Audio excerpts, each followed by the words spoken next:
Hello everyone. आज का जो हमारा वीडियो है वह है सर्वनाम के बारे में। ठीक है, पिछले दोनों वीडियो में आपने सर्वनाम पढ़ा, उसमें हमने सर्वनाम और की परिभाषा, उसके भेद आज हमने देखी। इस वीडियो में सर्वनाम से संबंधित कुछ ऐसे महत्वपूर्ण बातें हैं जो हम शेयर करेंगे आपसे। चलिए तो स्टार्ट करते हैं कि सर्वनाम आखिर उसके कार्य क्या क्या होते हैं, उसके महत्वपूर्ण विशेषताएं क्या होती है, इस वीडियो में हम आपके साथ पढ़ने वाले हैं। ठीक है, चलिए तो स्टार्ट करते हैं।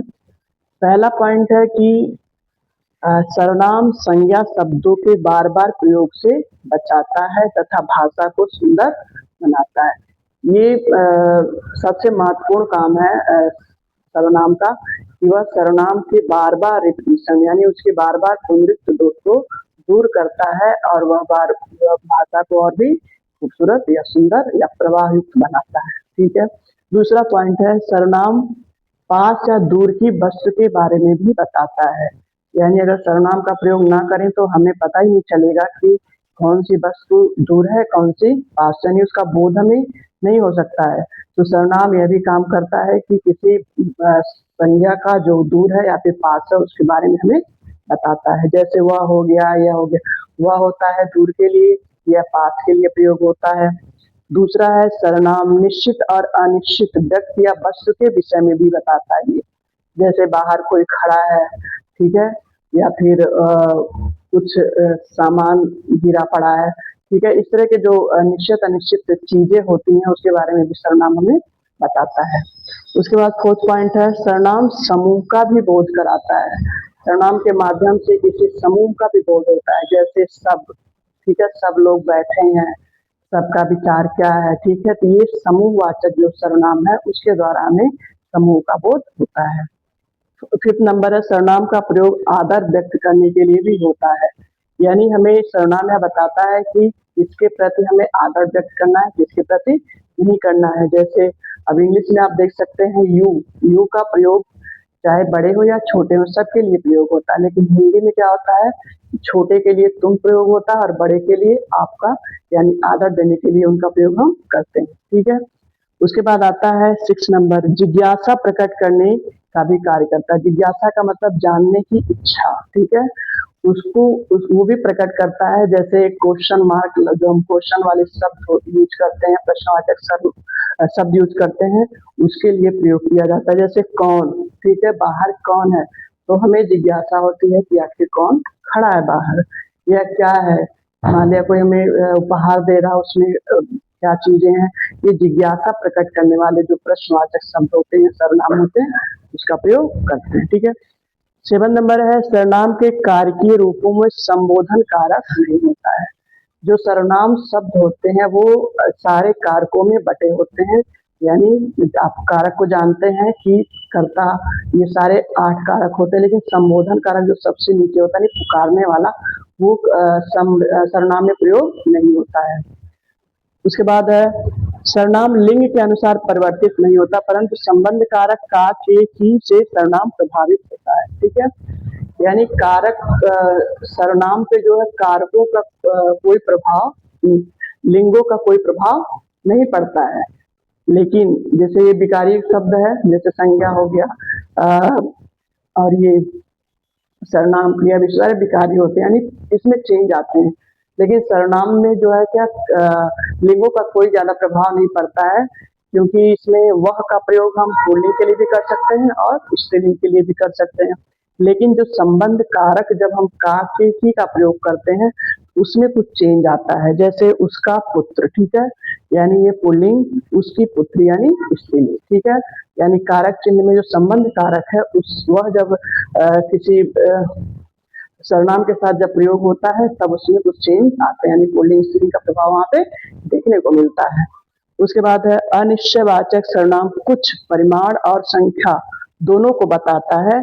जैसे कुछ बच्चे, कुछ सामान भिजवा दीजिए। ठीक है, यानी आपका जो अनिश्चयवाचक सर्वनाम है उसमें एक शब्द है कुछ, ठीक है, कुछ जो वस्तुओं के लिए प्रयोग होता है, लेकिन यहाँ पे क्या होता है, संख्या बताता है। किसके, व्यक्तियों को भी संख्या बता सकता है और सामान यानी वस्तुओं को भी संख्या को वो बताता है। जैसे कुछ बच्चे आए हैं, कुछ सामान भिजवा दीजिए, यह कुछ जो शब्द है आपका विशेषण में आपको देखने को मिलेगा, जहाँ पे अनिश्चित परिमाणवाचक और अनिश्चित संख्यावाचक में पढ़ाया जाएगा आपको। ठीक है, उसके बाद है कुछ सर्वनाम शब्द दो दो बार प्रयोग होते हैं। ठीक है, कुछ ऐसे सर्वनाम है जो दो दो बार प्रयोग किए जाते हैं, जैसे पता नहीं क्या क्या खरीदेगा, यहाँ आप देख सकते हैं क्या क्या दो बार प्रयोग किया गया है। उसके बाद है अपना अपना काम करो, यहाँ भी अपना जो सर्वनाम उसको दो बार प्रयोग किया गया है।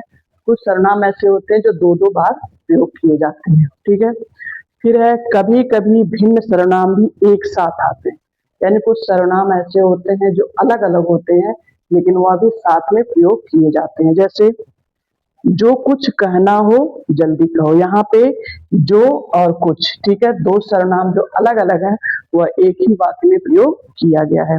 उसी तरह जो कोई, ठीक है, जो कोई पढ़ना चाहता है वह पढ़े, यहाँ भी दो भिन्न अलग अलग सर्वनाम है जो एक ही साथ प्रयोग किया गया है।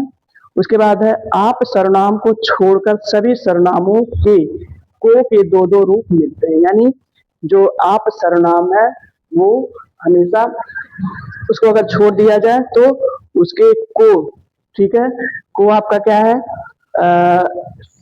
कर्म कारक में यूज किया जाता है, जिसे मुझको, उसके दो दो सर्वनाम होते हैं। ठीक है, दो दो सर्वनामों के रूप में वह प्रयोग किया जाता है। कुछ सर्वनाम तो ऐसे हैं जिनमें लगभग समान शब्द प्रयोग होते हैं, जिससे थोड़ा सा कंफ्यूजन पैदा होता है कि कौन सा सर्वनाम किस सर्वनाम का है। ठीक है, चलिए तो देखते हैं कि पहले एक ऐसा सर्वनाम है जो है आप। ठीक है, आप जो मध्यम पुरुष और निजवाचक दोनों सर्वनामों में प्रयोग होता है। ठीक है, तो जब आप जो सर्वनाम है वह जब पुरुषवाचक में आता है तो किस लिए आता है, वह पुरुषवाचक मध्यम पुरुष में आता है और आदर देने के लिए आता है। लेकिन जब वह निजवाचक में आता है तब वह अपनापन दिखाने के लिए आता है, यानी अपने पन के लिए प्रयोग होता है। जैसे उदाहरण देखिए, आप बैठिए, यह किसका एग्जाम्पल है, यह आपका मध्यम पुरुष आपका, यानी किसी व्यक्ति को हम बोल रहे हैं बैठने के लिए और आदर सूचक सर्वनाम जो है वह आपका प्रयोग हम कर रहे हैं। दूसरा आपका वह अपने आप बैठ जाएगा। ठीक है, ये हम किसी छोटे व्यक्ति के लिए, यानी अपने से छोटे व्यक्ति के लिए बारे में बोल रहे हैं कि वह अपने आप ही बैठ जाएगा। यहाँ अपने आप जो शब्द है वह क्या है, वह अपनेपन की भावना, उसके लिए अपने खुद से करने की जो प्रेरणा है वो भावना यहाँ पे दिखाई जा रही है। उसके बाद फिर आप जाइए, ठीक है, यानी हम अपने से बड़े को किसी को बोल रहे हैं आदर देने के लिए, आप जाइए। ठीक है, फिर उसके बाद है वह अपने आप चला जाएगा। ठीक है, यहाँ हम किसी ऐसे व्यक्ति के बारे में बोल रहे हैं जो खुद ही अपना काम कर सकता है, यानी वो अपने आप ही जा सकता है। ठीक है, तो आपने एग्जाम्पल के माध्यम से देखा कि पुरुष मध्यम पुरुषवाचक में जब आप आता है किसी को रिस्पेक्ट देने के लिए आता है, और जब वह निजवाचक में आता है तो वह खुद से कार्य करने के लिए प्रेरित करता है। ठीक है, यानी अपनापन जो कार्य होता है, अपनेपन अपने द्वारा किए गए कार्यों को दर्शाता है। ठीक है, उसके बाद है आपका प्रयोग जब आदर सूचक के लिए प्रयोग होता है तब अकेले आता है, जबकि निजवाचक आप संज्ञा सर्वनाम के साथ आता है। ठीक है, जब वह निजवाचक के रूप में आता है तब क्या होता है, वह कोई न कोई संज्ञा या फिर सर्वनाम उसके साथ जुड़ा हुआ रहता है, और जब वह आदर व्यक्त करने के लिए आता है तब वह लगभग अकेले ही आता है। ठीक है, जैसे आप पुस्तक पढ़ रहे हैं, किसी को रिस्पेक्ट देने के लिए किसी को हम बोल रहे हैं, किसी को हम कह रहे हैं कि आप पुस्तक पढ़ रहे हैं, किसी से बोल रहे हैं आप यहाँ आकर बैठिए, रिस्पेक्ट देने के लिए कि आप यहाँ आकर बैठिए। वहीं पे देखिए, तो यहाँ पे एक एक बार ही आप शब्द का प्रयोग किया गया है, लेकिन दूसरे जो सेंटेंस है उसमें राम अपने आप चला जाएगा। ठीक है, यह हम किसी को बोल रहे हैं जो संज्ञा शब्द राम है, और यहाँ पे आया है आपका निजवाचक सर्वनाम। फिर है उसके बाद वह, ठीक है, अगर हम राम के लिए वह का प्रयोग कर रहे हैं यानी सर्वनाम शब्द का प्रयोग कर रहे हैं, तो यहाँ पर भी आप देख सकते हैं अपने आप, यानी ये संज्ञा आपका है और ये सर्वनाम, यानी उसी के साथ ही आप अपने आप शब्द का प्रयोग किया गया है।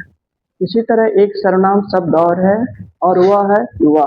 ठीक है, वह जो है अन्य पुरुषवाचक और निश्चयवाचक दोनों में प्रयोग होता है, लेकिन दोनों के प्रयोग में अंतर है। चलिए देखते हैं। जब अन्य पुरुषवाचक सर्वनाम वह किसी व्यक्ति के लिए प्रयोग होता है जबकि जो वहां उपस्थित हो, जबकि निश्चयवाचक सर्वनाम वह का प्रयोग वहीं दूर उपस्थित व्यक्ति या वस्तु के लिए होता है।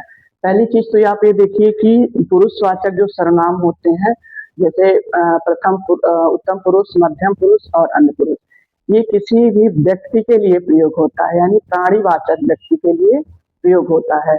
लेकिन जो आपका निश्चयवाचक सर्वनाम है वह व्यक्ति और वस्तु दोनों के लिए प्रयोग किया जाता है। ठीक है, तो सर्वनाम निश्चयवाचक सर्वनाम क्या बताता है? वह ये बताता है कि कौन सी वस्तु दूर है अथवा कौन सी वस्तु पास है, हमारे निकट है, यानी वह दोनों आपके सामने उपस्थित होनी चाहिए। लेकिन जब यह अन्य पुरुष की बात हम करते हैं तो इसमें जो वह सर्वनाम प्रयोग होता है वह होता है किसी अन्य, यानी वह हमारे सामने उपस्थित लगभग नहीं होता है, उसके बारे में हम बात करते हैं। ठीक है, अब आते हैं इसके उदाहरण पे। जैसे वह अभी तक आया नहीं, ठीक है, यह सामने उपस्थित नहीं है लेकिन हम उसके बारे में बात कर रहे हैं। दूसरा है वह सो गया है, ठीक है, हम उसको देख नहीं रहे हैं, हो सकता है वह सो गया हो अथवा जाग भी रहा हो, लेकिन हम उसके बारे में बात कर रहे हैं कि वह सो गया, यानी हम ये नहीं बता रहे हैं कि किसी व्यक्ति की तरफ संकेत कर रहे हैं, बल्कि वह कोई भी हो सकता है जिसके बारे में हम वहाँ पे बात कर रहे हैं। उसके बाद है, ये तो दोनों आपका हो गया, वह जो है ये आपका अन्य पुरुष का है, ठीक है।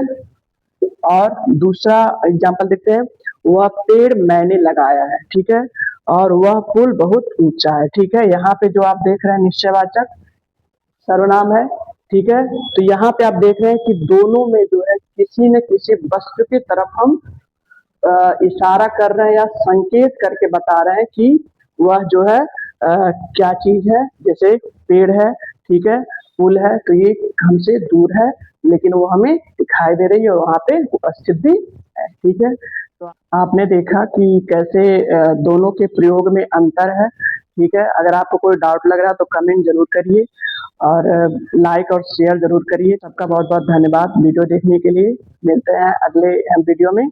नमस्कार।